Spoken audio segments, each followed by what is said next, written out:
Alam mo ba na sa halagang 80 pesos, pwede ka nang kumita o makaipon ng 29,000 o higit pa? Kung gusto mo subukan, eto na! Simulan mo na. Dami. 1 cup all-purpose flour yan.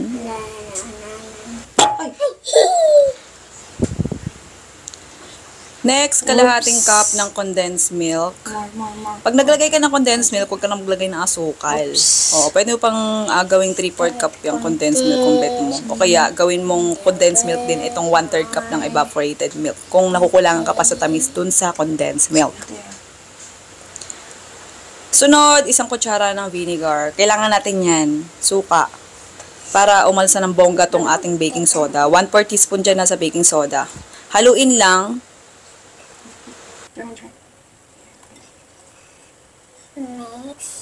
Mix it up.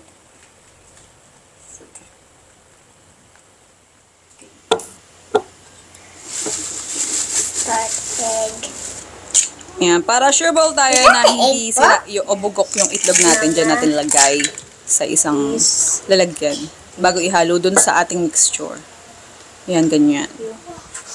Tapos halo lang ulit. Ako mix. Careful.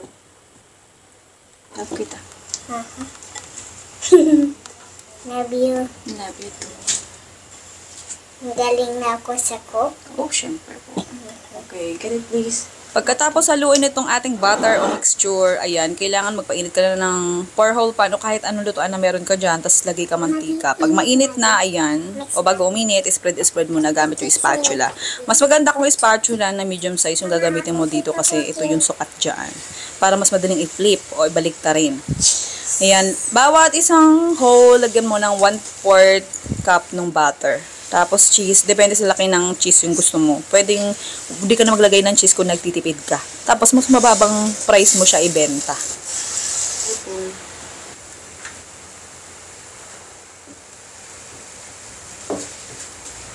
Sa pagluto pa lang ito, dapat mahina lang yung apoy. O para di agad masunog. Kasi butter yung niluluto mo. Cake ba, no bake, ganun. Tapos, tansya-tansya na lang sa oras. Bantayan mo na lang. Saglit lang na mabilis maluto yan. Oo. Pagka naluto na ganyan tsura niya, oo, ganon. Ito na. Di ko makita yung ano ko yung lalagyan ng fishbowl o kikiam. Alam niyo yun, yung silver paper plates. Ganon na dapat ang lalagyan. Nawawala bumili ako nun Tapos ayan, kung meron ka nun, gamit ka nun. Mura lang naman yun Yung lalagyan nga ng fishbowl, kikiam. Tapos ito, hinge cups, mga 10 ml, lalagyan ng condensed milk. Kasi, kaya meron tayong condensed milk kasi yung tamis nitong, ano natin, fluffy pancake ay sakto lang. O, meron kasing mga tao na mahilig sa sobrang tamis, kaya, ayan, lagyan mo ng sauce na condensed milk. O, diba? Ayan, ito nilantakan tayo. Kung gusto mong malaman kung magkano ang kitaan dito o kung paano kikitain yung 29,000, pagtapos itong lantakan time, nandun na yung listahan ng recipe at saka costing. Nandun lahat ng kompletong computation kung paano nakuha yon at bakit 80 pesos lang yung puhunan. Okay, sa mga gusto subukan, ayan na. Sige na, goodbye, good luck. Love you.